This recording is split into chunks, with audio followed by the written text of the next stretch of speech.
UG പോയിട്ടെന്തായി? കുക്കിയെ കണ്ടോ? ചെവിയുമായിട്ടുള്ള marriage കഴിഞ്ഞതൊന്നും അവൾക്ക് ഓർമ്മയില്ല. ഇവിടുന്ന് ചെവിയോട് പിണങ്ങിയെന്ന് പോയില്ലേ, അത് മാത്രമേ അവൾക്ക് ഓർമ്മയുള്ളൂ. ചെവിയോട് അവൾ സംസാരിക്കുന്ന പോലുമില്ല. അതെന്താ നടന്ന കാര്യങ്ങൾ കുക്കിയോട് പറയാതെ? ഡോക്ടർ പറഞ്ഞു ഇപ്പൊ തൽക്കാലത്തേക്ക് അവളോടൊന്നും പറയണ്ട. അതെന്താ? ഒരു സർജറി കൂടിയുണ്ട്, അത് കഴിയുമ്പോൾ അവൾ പഴയതുപോലെ ആവുമെന്ന് ഡോക്ടർ പറയുന്നത്. ഞാൻ കാരണമാണല്ലോ ഇതൊക്കെ സംഭവിച്ചതെന്ന് ഓർക്കുമ്പോഴും അതൊന്നും പറഞ്ഞിട്ട് ഒരു കാര്യമില്ല. വരാനുള്ളത് എവിടെ കൊണ്ടിട്ടാണെങ്കിലും വരും. നിങ്ങൾക്ക് സർജറി വേണ്ടാന്നാണെങ്കിൽ ഞാൻ നിർബന്ധിക്കുന്നില്ല. നിങ്ങളുടെ ഇഷ്ടം പോലെ മെഡിസിൻ എടുത്താലും മതി. പക്ഷേ ഒന്നേറെങ്കിലും കണ്ടിന്യൂസ് എടുക്കേണ്ടി വരും. പിന്നെ മെൽറ്റാകാൻ കാലതാമസം എടുക്കുന്നതോറും ഓർമ്മകളും തിരിച്ചു കിട്ടാൻ കാലതാമസം എടുക്കും. ആ കുട്ടിയുടെ ഹെൽത്തും മെൻ്റൽ ഹെൽത്തും ഓക്കെ ആണെങ്കിൽ മാത്രമേ നടന്ന കാര്യങ്ങൾ പറയാവൂ. പ്രത്യേകിച്ചും കുഞ്ഞിനെ നഷ്ടപ്പെട്ടത് അറിഞ്ഞാൽ ചിലപ്പോൾ മെൻ്റലി വീക്ക് ആവാൻ സാധ്യതയുണ്ട്. അത് പിന്നെ ഡിപ്രഷനിലേക്ക് വരെ കൊണ്ടെത്തിക്കാം. എന്തിനാണ് നമ്മൾ വെറുതെ റിസ്ക് എടുക്കുന്നത്? പിന്നെ ഈ മെഡിസിൻ യൂസ് ചെയ്യുമ്പോൾ ശ്രദ്ധിക്കേണ്ട കുറച്ച് കാര്യങ്ങളുണ്ട്, പറഞ്ഞുതരാം. അതായത് ബ്ലഡിന് കട്ടി കുറയും. ചെറിയൊരു മുറിവ് പോലും വലിയ ബ്ലീഡിങ് ഉണ്ടാക്കും. ഞങ്ങൾ ശ്രദ്ധിച്ചോളാം ഡോക്ടർ. ഓക്കെ, എങ്കിൽ പിന്നെ ഇന്ന് തന്നെ ഡിസ്ചാർജ് ചെയ്യാം.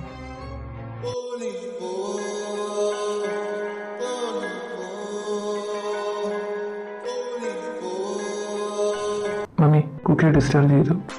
നിങ്ങൾ റെഡി ആയിട്ട് നിൽക്കുക. ഞാൻ വീട്ടിൽ പോയി കാർ എടുത്തുകൊണ്ട് വരാം. വേണ്ട, ഞങ്ങൾ ടാക്സി വിളിച്ച് വയ്ക്കോളൂ. നിങ്ങൾ വയ്ക്കാം.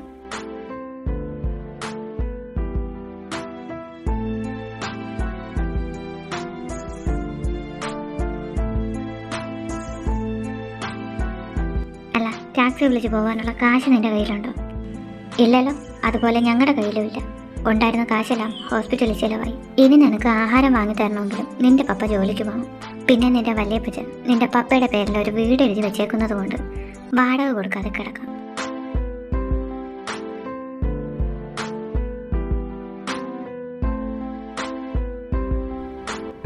നോക്കി നിൽക്കാതെ പോയി കാർ എടുത്തോണ്ടോ. കുക്കി, നീ ചെവിയുടെ കാറിൽ വാ. ഇതിൽ നിനക്കും കൂടി കയറാൻ സ്ഥലമില്ല. ചെവി പതിയെ സൂക്ഷിച്ചു കൊണ്ടുവന്നാൽ മതി, കേട്ടാ? ആ കുക്കി, എഴുന്നേറ്റ് വന്ന് ഫ്രണ്ടിലിരിക്കും.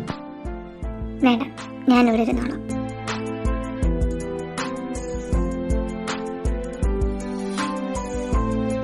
നിനക്ക് വിശക്കുന്നില്ലേ? നമുക്ക് ഇവിടെ ഇറങ്ങി എന്തെങ്കിലും കഴിച്ചിട്ട് പോവാം. എനിക്കൊന്നും വേണ്ട. എന്നെ ഒന്ന് പെട്ടെന്ന് വീട്ടിൽ കൊണ്ടാക്കി തന്നാൽ മതി. അവളിനി എങ്ങാനും അവനോട് വഴക്ക് കൂടി ഇറങ്ങി പോകുമോ? അവൾ എങ്ങോട്ടും പോകൂല. അവനെങ്ങ് കൊണ്ടുവന്നോളൂ. വീടെത്തി.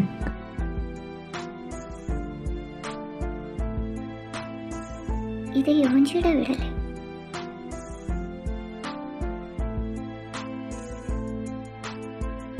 ഡോക്കടവേ, താനെന്തിനാണോ എന്നെ ഇങ്ങോട്ട് കൊണ്ടുവന്നേ? ഇതാ നിന്റെ മമ്മി പറഞ്ഞ വീട്. അപ്പൊ എല്ലാരും കൂടി എന്നെ കള്ളം പറഞ്ഞു പറ്റിക്കായിരുന്നല്ലേ? യോഞ്ചിയുടെ ഇളയപ്പനോ നിന്റെ പപ്പ? ലില്ലിക്കുട്ടി, ഓടലി പതിയെ പോ, വീഴും.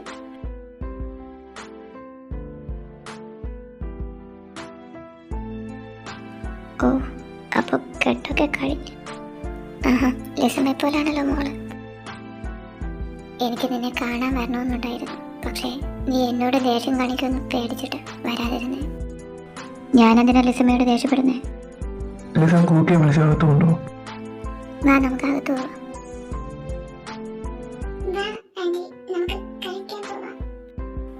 ആന്റി ഇപ്പൊ വന്നല്ലേ ഉള്ളൂ, കുറച്ച് കഴിയട്ടെ. മോളിപ്പോ പോയി കളിച്ചോ. ഇന്നിപ്പോ ആന്റിക്കൊരു മൂടില്ല. നമുക്ക് നാളെ കളിക്കാം. എന്താ? കുക്കി വാ. ദേ കുക്കി, അടങ്ങി ഒതുങ്ങി എവിടെ ഇരുന്ന് കൊള്ളണം. നിന്നെ ഈ റൂമിന്റെ പുറത്തോട്ട് കാണരുത്. രജമി, ചെന്ന് ടെവിയെ സഹായിച്ച് ഞാൻ പോയി ഇവൾക്ക് കഴിക്കാൻ എന്തെങ്കിലും ഉണ്ടാക്കട്ടെ. ദേ ഈ ഇരുന്ന സ്ഥലത്ത് നിന്ന് അനങ്ങരുത്, കേട്ടല്ലോ? അയ്യോ ജമി, ഒരുപാടങ്ങ് സ്നേഹിക്കില്ലേ? ഒടുക്കം എനിക്ക് നാട് വിടേണ്ടി വരും. ഞാനും ജിമ്മി ഇവിടെ തന്നെ കാണും. നാട് പോയിട്ട് ഈ വീടിന്റെ പടി പോലും കടക്കൂല നീ. ദേ, നിങ്ങളുടെ ഗുണ്ടായിസൊക്കെ നിങ്ങളുടെ കയ്യിൽ വെച്ചിരുന്നാൽ മതി. എൻ്റെ അടുത്ത് കാണിക്കണ്ട, കേട്ടല്ലോ? പണ്ടത്തെ പോലെ എൻ്റെ തലയിൽ കയറിയിരുന്ന് നിരങ്ങാൻ ആർക്കെങ്കിലും വിചാരം ഉണ്ടെങ്കിൽ അതങ്ങ് മറന്നേരെ. ജിമ്മി ഈ സാധനത്തിനെ വിളിച്ചോണ്ട് പോ. നീ പുറത്തു പോ.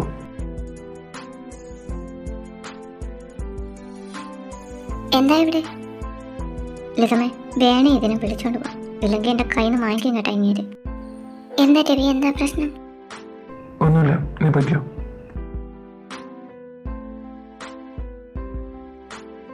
അയ്യോ, മോള് പുറത്ത് നിൽക്കുക, ഞാൻ പോയി നോക്കിയിട്ട് വരാമേ. സമ്മതിക്കണം ലിസമേ, നിങ്ങളിങ്ങനെ സഹിക്കുന്നല്ലോ. ശരിക്കും അവൾക്കൊരു അവാർഡ് കൊടുക്കണം. ദേ കുക്കി, അവൾ കുറച്ച് ദിവസം ഇവിടെ നിൽക്കാൻ വന്നതാ, അല്ലാതെ അവളെൻ്റെ ഭാര്യയൊന്നുമല്ല. അങ്ങനെ എന്തെങ്കിലും തെറ്റിദ്ധാരണ നിന്റെ മനസ്സിലുണ്ടെങ്കിൽ ഇപ്പോഴേ എടുത്ത് കളഞ്ഞേരെ. നിങ്ങളെ കെട്ട് കഴിഞ്ഞില്ലേ? അയ്യോടാ, അതെന്ത് പറ്റി? എന്താ കെട്ടാഞ്ഞേ? ഒരു ഈച്ച പറ്റി. നിന്നോടാരാ ഈ വേണ്ടാത്തതൊക്കെ വിചാരിക്കാൻ പറഞ്ഞേ? അത് പിന്നെ പെട്ടെന്ന് ലിസമയും കുഞ്ഞിനെ ഇവിടെ കാണുമ്പോൾ അങ്ങനല്ലേ വിചാരിക്കാൻ പറ്റൂ. നീ വിചാരിച്ചില്ലെങ്കിലേ ഉള്ളൂ അത്ഭുതം. കൂക്കി മിണ്ടുന്നില്ല എന്നുള്ള പരാതി അങ്ങ് തീർന്നു കിട്ടിയല്ലോ അല്ലേ? അല്ലട ജിമി, ഇങ്ങനെ ലിസമയെ തേച്ച അതോ ലിസമ ഇങ്ങനെ തേച്ച? മിക്കവാറും ലിസമയായിരിക്കും ഇങ്ങനെ തേച്ചത്. കാരണം സ്വഭാവം അങ്ങനെയാണല്ലോ, ആർക്കും ഒന്ന് തേക്കാൻ തോന്നും. കുക്കി, നീ അവിടെ എങ്ങാനും പോയി കിടന്ന്. നിനക്കിപ്പോൾ നല്ല റെസ്റ്റ് വേണ്ട സമയം. ബാക്കി നാളെ പറയാം. ഞാൻ എങ്ങോട്ടും പോവില്ല, ഇവിടെ തന്നെ കാണും. അയ്യടാ, എന്തൊരു സ്നേഹം! എൻ്റെ പൊന്നു കുട്ടി, മതി, നീ അവിടെ എങ്ങാനും പോയി കിടക്ക്. നിങ്ങൾ എന്നെ സ്നേഹിക്കാനും വേണ്ട, ഉപദേശിക്കാനും വേണ്ട, നന്നാക്കാനും വേണ്ട. അത് ഞാനൊന്ന് ആലോചിക്കട്ടെ. എന്നെ കുറിച്ച് ആലോചിക്കാൻ ഇവിടെ വേറെ ആളുകളുണ്ട്. ചിമ്മി, വാടാ, നമുക്ക് താഴെ ഇരിക്കാം. ഇവള് ശരിയാവില്ല. നിങ്ങളങ്ങ് ഒറ്റയ്ക്ക് പോയാൽ മതി, ചിമ്മിക്കാൻ വരണില്ല.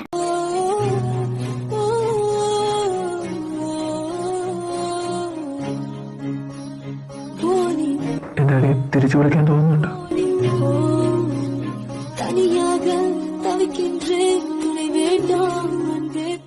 നിങ്ങൾ ഇത്ര നേരത്തെ വരുമെന്ന് ഞാൻ പ്രതീക്ഷിച്ചില്ല. ഞാനും പ്രതീക്ഷിച്ചില്ല ഇത്ര നേരത്തെ വരാൻ പറ്റുമെന്ന്. എൻ്റെ പൊന്നു ജിനി, ഇങ്ങനെ കിടന്ന് പിടയ്ക്കാതെ പതിയെ മതി. ഞങ്ങളൊക്കെ ഫുഡ് കഴിച്ചിട്ടാ വന്നേ. അത് രാവിലെയല്ലേ കഴിച്ചത്, ഇപ്പോൾ ഉച്ചയായില്ലേ. ഇങ്ങോട്ട് മാറും, ഞാനും കൂടി സഹായിക്കാം. ഹോസ്പിറ്റലിൽ നിന്ന് ഇറങ്ങിയപ്പോഴേലും നിനക്ക് എന്നെ ഒന്ന് വിളിച്ചു പറഞ്ഞുകൂടായിരുന്നു? എടി, ഞാനതങ്ങ് മറന്നുപോയി. അല്ല, കുക്കി എന്ത് ചെയ്യുന്നു? അവൾ രവിയോട് സംസാരിച്ച? ഹോസ്പിറ്റലിൽ നിന്ന് ഇറങ്ങുന്നവരെ സംസാരിച്ചിട്ടുണ്ടായിരുന്നില്ല. പിന്നെ എടുത്ത കാര്യം എനിക്കറിയില്ല. ഞാനേ നൈസ് അവളെ രവിയുടെ കാലിൽ കയറ്റിവിട്ട്. എൻ്റെ പിള്ളേരെ നീ എന്നാ ഒന്ന് സന്തോഷത്തോടെ കാണാൻ പറ്റുന്നേ? നീ ഒന്ന് സമാധാനപ്പെട്, കുറച്ച് കഴിഞ്ഞ് നമുക്ക് അവളോട് സംസാരിക്കാം.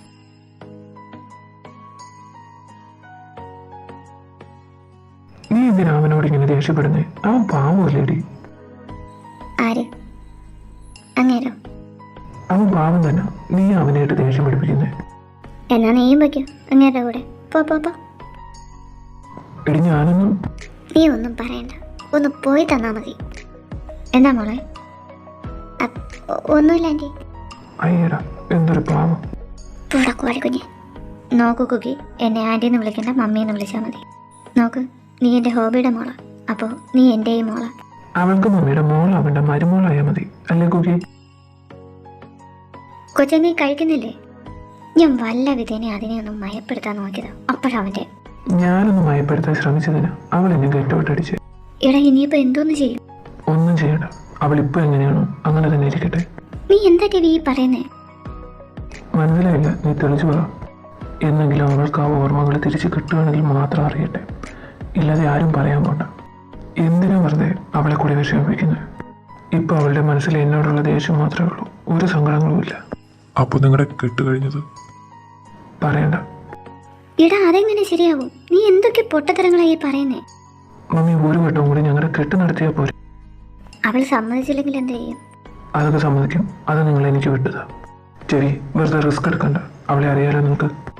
ഡോക്ടർ പറഞ്ഞത് ഓർമ്മയുണ്ടല്ലോ എല്ലാവർക്കും. അതുകൊണ്ട് കൂടിയാ ഞാൻ പറഞ്ഞു അവളോടൊന്നും പറയണ്ടെന്ന്.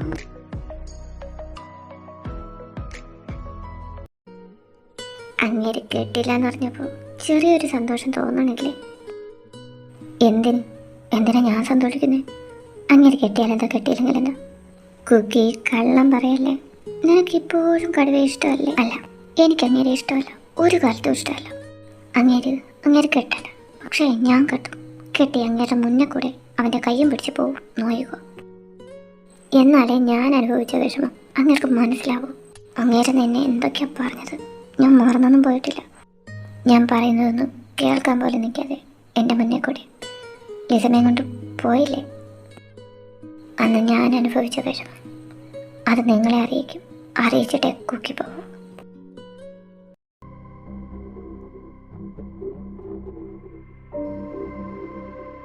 ഇതെന്തിനും ബാഗൊക്കെ പാക്ക് ചെയ്യുന്ന നീ എങ്ങോട്ട് പോകണം?